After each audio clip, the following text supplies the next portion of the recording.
Hi, everybody. It's Steve Burkhardt here at Macro Social Work Stories with my colleagues, Dr. Gary Jones, Dr. Christy Holmes, our wonderful intern, Ana Quinones, and our terrific guest, Dave Shichman. Today's going to be a really interesting podcast for us all because we have somebody who's going to speak about both a little bit about her own lived experience in child welfare, as well as somebody whom she's worked with and at a foster care and advocacy agency who's been working in child welfare as well. Ana has been not only a delightful intern, but has her own story, a little bit of which she'll share with us. And Dave Shichman is somebody who's been the director both of advocacy as well as homeless services at New Alternatives for Children, a really powerful agency that's been around for a number of years here in New York. So, Ana, I want to turn it over to you as one of our co-partners to say a little bit about yourself and then to introduce our guest. Hi, everyone. My name is Ana Quinones. I am 22 years old. I am a senior at Hunter College with a major in sociology. I graduate this summer with my bachelor's degree, and I plan on attending either Hunter or Columbia to obtain my MSW. I've been in foster care for 5 years. I entered at the age of 16. I aged out when I was 21, which was like 2 years ago. My agency is New Alternatives for Children, and while being there, they've supported me so much. They encouraged me to go to college. They've just been in my life, basically, and they're like my second family. Dave, who is also here with us today, he helped me get my first apartment with NYCHA. So if it wasn't for him, I don't know where I would be living at. So yeah, and so now I'm gonna introduce David Shichman. He is the director of NAC's Resources Advocacy and Homelessness Prevention Department since 2016. He holds an MSW from Columbia University, where he lectures on social welfare policy. David has 17 years of experience with vulnerable populations, performing clinical and casework, and running NAC's food pantry, working in social policy, and performing housing and entitlement advocacy. He joined NAC in 2007, spending 9 years as a community liaison and coordinator of resources. In his current capacity, David collaborates with other departments and leads our intensive efforts on behalf of clients facing housing insecurities. David's dedication and outstanding performance are numerous assets to NAC and to our families. David has taught social welfare policy at Columbia University School of Social Work for 7 semesters. He is currently taking a break from teaching. So, David, would you like to jump on and say a little more? You're muted. My fault. I did that as my phone was ringing. I want to thank you so much for having me here. I really do appreciate it. I think you will learn about me. I am passionate about social work. As many of us know, this isn't just a career. This is, in my opinion, it's sort of a perspective. It's a way of life. So I'm very happy to be here. I work directly with people doing a lot of macro level or micro level one-on-one work, but I also teach policy, and I sort of work almost as a consultant here, doing a lot of macro level advocacy and trying to make change on a systemic level. So happy to be here. That's wonderful. You know, we really believe that we have to build a bridge between macro and micro. So it sounds like that's exactly what you're living. Could you talk a little bit about what you see as the most important challenges that the young people confront with whom you work? Yeah, I've been thinking about this question, and I have two answers, and one sort of specific and one is sort of systemic. Housing is one specific issue that almost everybody I know in New York City is having an issue with. Housing is too expensive. There's the cost of the affordability, there's just the availability, there's a lot of discrimination in the housing market. So housing itself as one system is a big problem. But taking a step back, which is what I try to do a lot in my job, the biggest issue I see is a failure of government. I think we have a major failure of government, especially when we look at youth and just people, especially the people I work with aging out of foster care, people living in low socioeconomic situations. I look at the world around them, I look at the world around me, and police injustice, the environment, cost of living. There are so many failures, in my opinion, of the system, failure of government to provide safe, adequate, stable living situations, lack of health care, affordability of food, public benefits, how low they are, how difficult they are to get.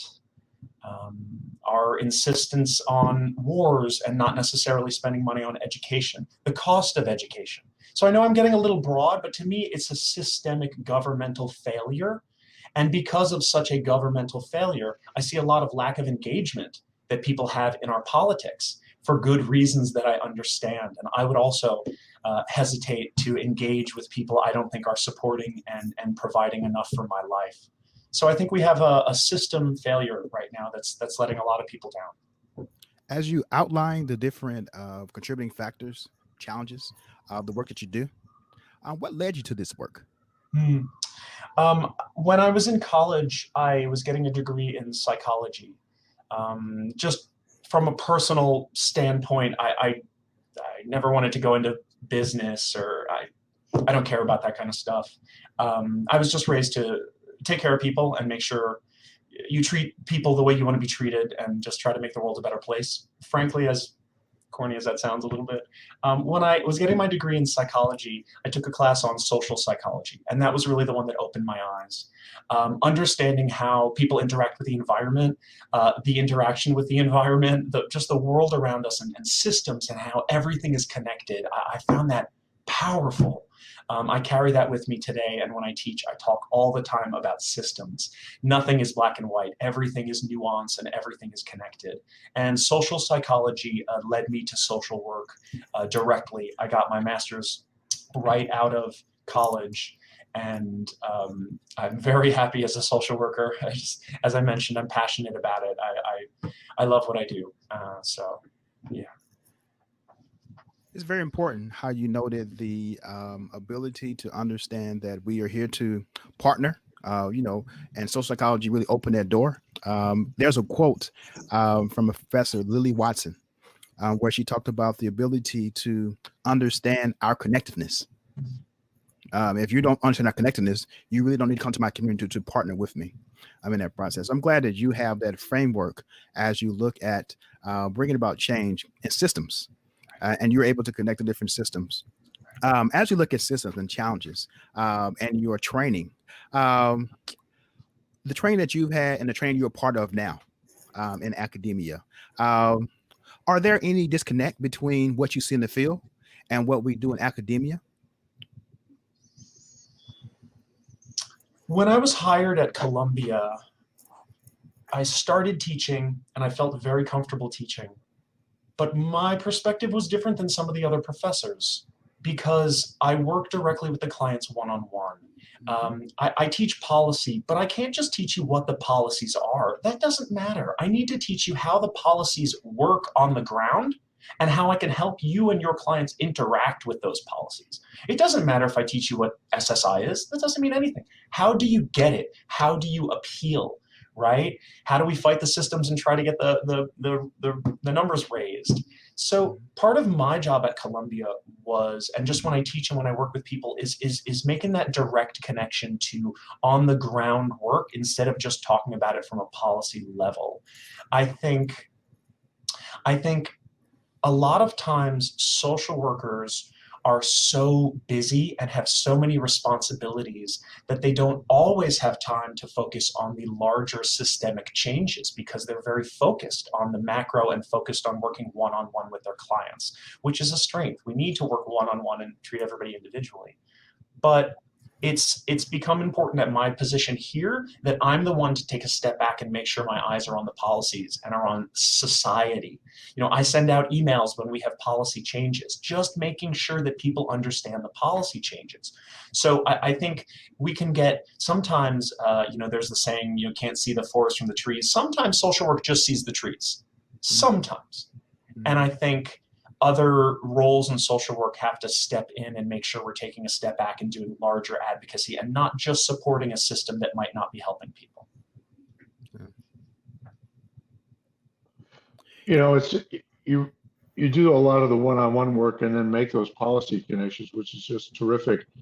How do you keep the young people from not feeling overwhelmed given the daunting issues they do confront? Because on the one hand, there are systemic issues. I think all of us on this podcast will agree.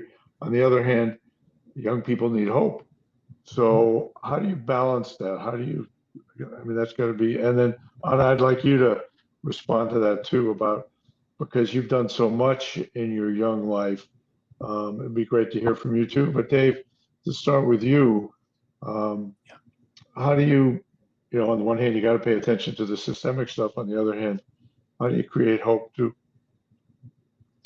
Part of what's really important for me is to be very genuine and as real as I can be with the youth I work with. And hopefully Anna will say that also, but I am real, I am blunt when I need to be. I don't sugarcoat things very much. And I come at you from that perspective. I will sit down with the youth and I will say, look, this is going to be challenging. I'm here to help you with this, but I'm going to be upfront and I'm going to be honest. And I want to know how you're feeling so you can work with me on this. But I don't lie to them and I let them know up front. Most of the youth I work with, they've already struggled with things in their life. They have. So a lot of them have a resilience in them. A lot of them have a support system or need that support system. And that's where I try to step in and really make a connection. I try to let them know specifically that my job is simply to support them in what they need. Yeah, we can talk about this program, and that's your social worker, and here's a form you have to fill out. I don't care about that. I'm here to support you. It's going to be hard, but I'm going to be here. Give me a call when you need help. Send me an email. Let's chat. What can I do to help? I send emails to people every couple months, just checking in, just people who've maybe have already aged out of the system, and they say, hey, Dave, good to hear from you. Thanks so much. Those are what I try to do, but I also really work as a team here. Right? It's social work. So in NAC, it's so important that I'm connecting with the social worker or the supervisor, the mental health professional. Are all of their needs being met? Do they have food, right? Are you getting HRA or getting SSI? Can I apply for any benefits with you? So it's a systemic look at what we can help their lives with, but also just being upfront about the challenges they're going to face, being real about it. That's great. Yeah, support's not just saying everything's hunky-dory. It's got to be real. Because people know what's real, especially when they've been through as much as young people have. And there are times where I have to. Oh, let me just say. Sorry, one more thing, real quick. I was just thinking is sometimes I have to challenge them. And I will have somebody. Somebody didn't meet me in the field when we were going to get housing for this person like 3 times, and I went out there trying to meet them, and they didn't meet me. So I said, "Come to my office, and then we'll go." And they came to my office. And I said, great, now let's go. And they said, but I was just in that area. It was an hour away. And I said, you have to show me that you're going to come to my office when we make an appointment. And I sort of had to teach them about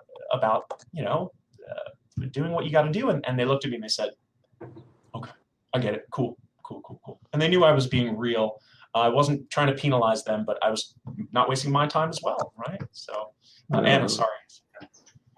It's okay. Yeah, I saw you smiling at that, Anna.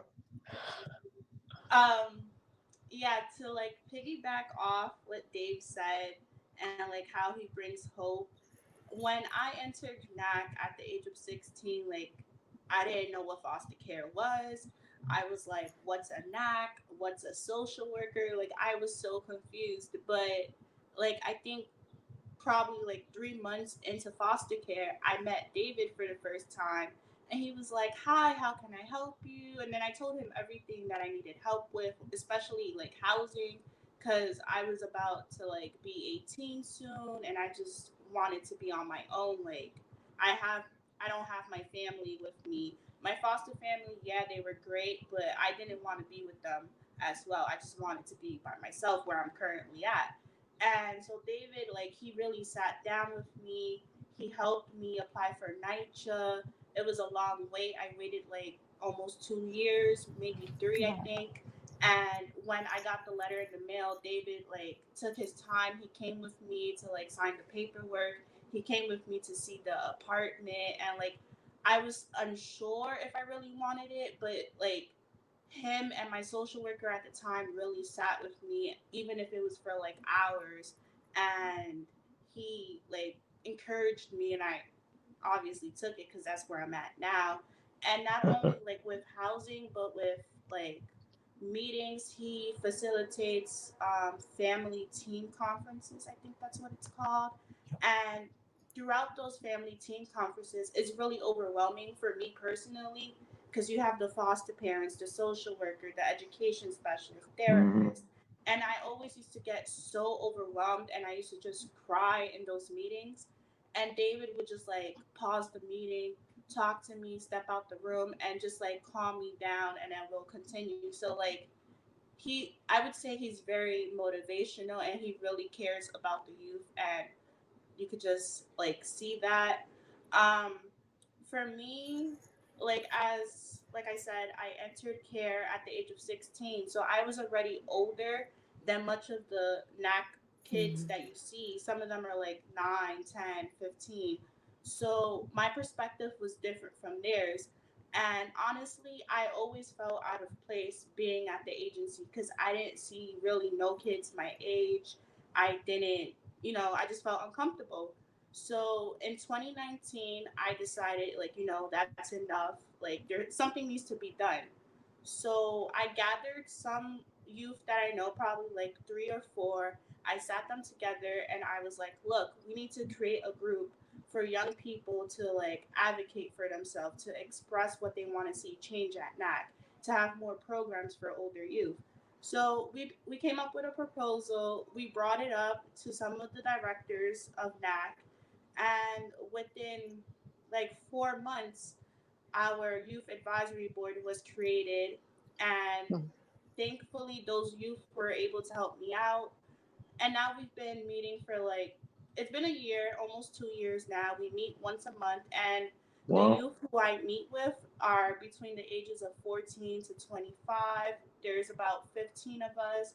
We've done different advocacy projects. We went to other foster care agencies. We created a peer mentoring program. We volunteered at a food bank. We did so much stuff, and I feel better now being there because it's like, wow, I really thought of something and I brought it to life. And like, we have funding for the group. If we want activities, we already have the money to like do the activities. If we want to do a trip, we have the money to go on trips. And it's just like a thought, like it came into reality, and it's just like mind blowing to think that. But yeah, so I think that's how I bring hope Wow, to that's a like lot. older youth. So, talk about the peer mentoring. That's just a wonderful idea, um, about supporting each other. One of the things that's big today, everyone's talking about mutual aid through the pandemic, and lo and behold, it sounds like you created it before the pandemic. You were onto something ahead of the game. Yeah, so actually it was the summer of 2020. I spoke to some of the CEO of NAC, Arlene Goldsmith, and I told her like I want, since in the youth advisory board we have more like teenagers than young adults.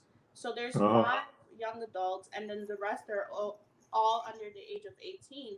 So I told her, I was like, what if we like create a funding to have a peer educator training program for like 2 to 3 days, and the ones who are 18 and over can actually be certified and become a peer mentor. So she was like, that's a great idea. We need more of those here. You guys could be like big brother, big sister to the younger kids. So we made a plan, we created it, and in July, the beginning of July of 2020, we had a 2 to 4 day like peer educator training, and we actually at the end The five of us, we all got certified and a certificate came in the mail. Wow. Yeah, so that was with NASPA, NASPA. And Boy, yeah, that's so impressive. the five of us now, like, we have a youth advisory board meeting today, for example, at 5. So the five of us, we come together, we reach out to the other members, we make sure they're okay. And not just when the youth advisory board meetings are happening, we try to reach out to them weekly to make sure they have everything, to make sure like their like housing is okay. And if it's not okay, we report it to our facilitator from the youth advisory board, and then she'll go and report it to like the social worker, or like if a parent doesn't have, if a family doesn't have food and a youth tells us, we tell the facilitator, and the facilitator will reach out to David to make sure a pantry is delivered to their home. So it's stuff like that, basically. Wow. Yeah. Christy, Gary, reflections, comments you want to make to Anna or Dave? Question, kind of. I actually wrote down your quote, Dave, saying everything is nuanced, everything is connected. I like that. Federal and state programs for youth, and Anna or Dave, on either one or both. I'm wondering how we can educate the audience as to what the difference is between the federal and state programs, and when does the fiscal cliff happen? When do you cut off? And Anna, you mentioned something earlier about it, but when are you looking to when you can no longer access services, or will they transition in some way? So just more federal versus state, if you know. That's pretty tricky. I can tell you I did a training 2 days ago started one with staff on changes to the new tax law. And then we did one for clients. So I did a Zoom session for all of our clients on Tuesday or Wednesday, all about changes to tax law and why it's really important for them to file taxes this year, even if they haven't filed in the past. Things are now refundable, and it doesn't matter how much income you've made. So part of my job here is educating and getting them to understand the federal and the state programs, certainly. And I know a lot of those programs are federal programs that's administered in the state. So my specialty is in New York City. And as we have clients who move to New Jersey, I can't help them very much on the state programs. But, we work with every program, and it's my job to take a step back and make sure that everything is taken care of. So if I meet with a client, it's like, housing, public assistance, social security, or SSI, SSDI, SNAP benefits and Medicare and everything like that. I don't know if I'm exactly answering your question. You are, and I think it's also just demonstrating it hasn't changed much since I was an MSW student. I remember leaving, school and training and going into my first DCFS jobs with these giant 3-ring binders of all of the services, which none of that was really worth much after I was there for a year. And things just close so quickly, or programs change, and I don't know where we can fix that in our MSW programs, just in the how do we stay on top of these things that are so important. And you're very specialized in this. We'll have a lot of graduates without specialized knowledge, and it's too important with our youth, transitioning out. We put them in the system. We have to help them get out as well. And, it's great if they have, the degree, but we know that not all of them are going to do what Anna's doing. I think the social work degree is so powerful because, in my opinion, you can take it absolutely anywhere. It is a wonderful foundation, almost anywhere. But when it comes to my position and helping the clients directly, I almost feel like, my position is only here because we saw a gap in service. Right? This is a resource department. Most foster care agencies, most nonprofits in general, do not have this office. Right. The only reason I'm here, and I started as a resource specialist, and I kept kind of building, and eventually I said, this needs to be a department. You need to make me a director. I need another social worker. I need an intern. And that's what happened. And my point is sort of that this is almost like a blind area. It's a blind spot in social work. And it's somebody's fault. We're very focused, I think, on a lot of the clinical skills and helping people individually overcome lots of things. And that's super important. But at the same time, if we don't focus on the housing and the cash and the benefits, they're not going to be supported. You know, the housing first model, right? Come to me and let me help you with housing, because if you don't have housing, it's going to be more difficult to get your mental health stable or to get a job and all that. So yes, I'll just finish up by saying this sort of position needs to be identified in the field. Specialists who can connect people to the entitlement benefit programs, the housing programs, and who can act as an advocate in housing courts and things like that. It's a little specific, but I think it would help. That's helpful. Gary, what have you been thinking? Yeah, it's a lot. I like the fact that the young people are empowered. Miss Anna, for you to able to take your idea and to see it come into fruition. That is something Dr. Barbara Solomon talked about, empowerment, the empowerment movement, and bringing about desired change. And when you face another obstacle, you will have that experience. Some people call it resilient fatigue, because just because we overcome obstacles don't mean that we're tired.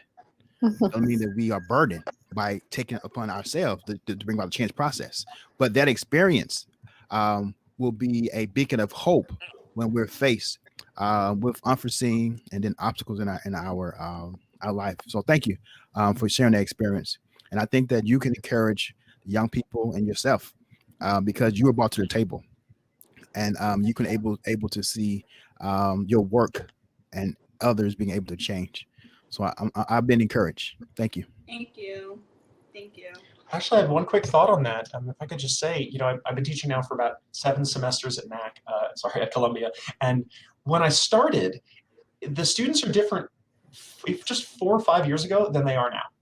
And I've had teachers or professors who've been there for years tell me that. And they say the younger generation, they care more.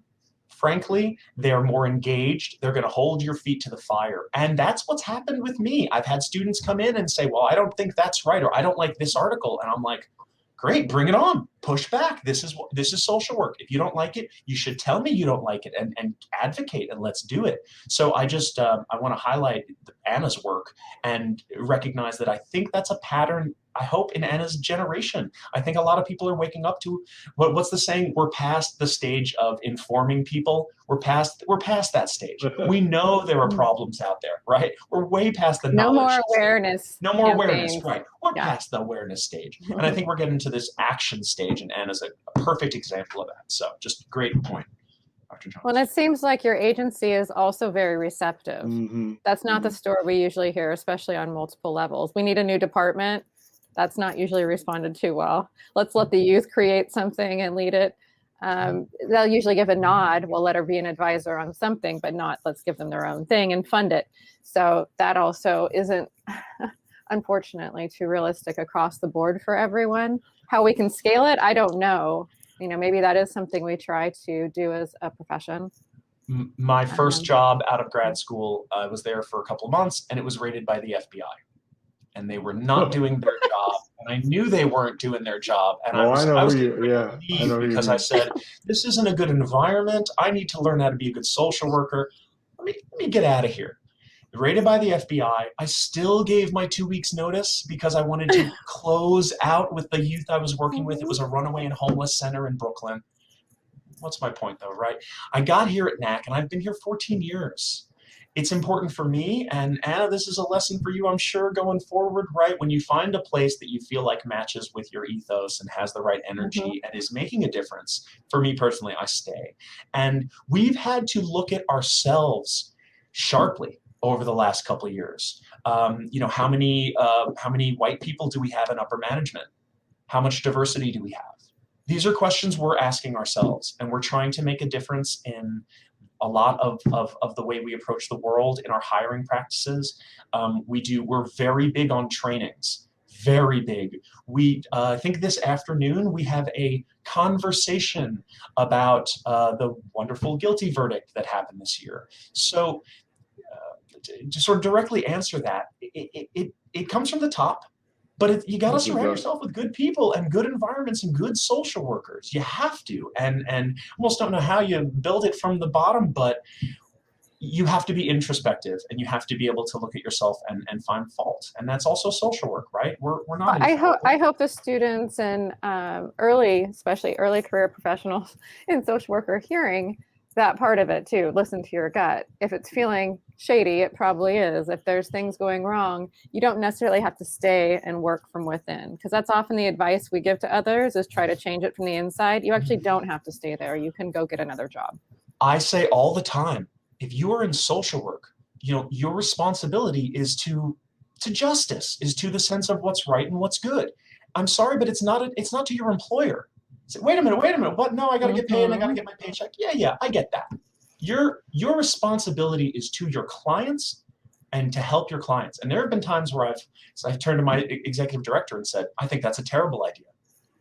And she just looks at me and she says, I hear you. And I respect her so much. She's a wonderful executive director. But the point is, we're social workers. We push back.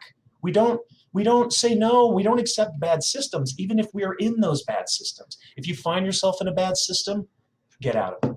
Find another job. Do your best. And if you can't, just try to push and make change where you are. I mean, I appreciate that. One of the things, I think there's a reckoning going on in social work. We've talked about this in other weeks, where I wish there were more, as Christy, you were saying, and Anna, with your example, and Dave, with yours. I wish there were more leaders like your executive director, and a place that was founded by people who had the kinds of commitments of sharing power. And the truth is, within our field, I think we espouse it, but I think there's a lot of reckoning that agencies have to look at. Do they share power? Are they really open to young kids of color? Are they really open to frontline staff or not? And people say they are, but talk is cheap too. Yeah, it's refreshing to hear about an agency that's looking at the staff. I work with agencies where the clientele is one color, direct staff same color, but administration whole different color. But not also ethnicity, but also thought. Diversity is very broad. Gender as well as thought, and it's very.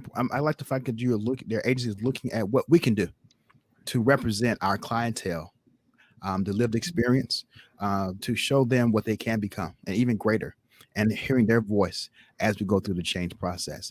And the fact that your agency is having a conversation about the verdict. It only took 400 years to get one verdict, but that's true. A verdict. I'll pause there. It's a great conversation. We always like to have the last word come from our guests. And we've learned that podcasts can't go too much longer than 30 minutes because we want to keep an audience. So, Anna, I'd like you to have last word number one, and then Dave, you, and then Dr. Jones will bring us home. Okay. I just want to say thank you so much for allowing me to do this and for bringing David on. I don't know. I just feel very proud of myself and proud of David. So thank you all for having me. Dave. Well, that's super sweet. I so appreciate that. I will leave with just a few words that I sort of like to teach some of my classes about. Social work is a difficult, challenging field, right? We are one of the only professions who are in the job to get rid of our job, as I like to say, right? If we make the world a better place, we won't be needed. It's not realistic, and social workers will always be here. I really just want to kind of thank the people watching and the people who have devoted their life to social work. It's that strength that makes this profession so important and so valuable to the world. So while you're feeling these challenges and while social work is difficult, hold on to the strength that you're making the world a better place. And most people aren't. They just aren't. I hope you take that strength with you. That's what I try to do when I have tough days. I reflect on, I can only do what I do, and I feel good helping the world, and I hope you all do too. There's a lot of change to make, but we're past that advocacy phase. We're on the action state, right? We're making action. So join me in doing that, and thank you for having me. It's been a really nice conversation.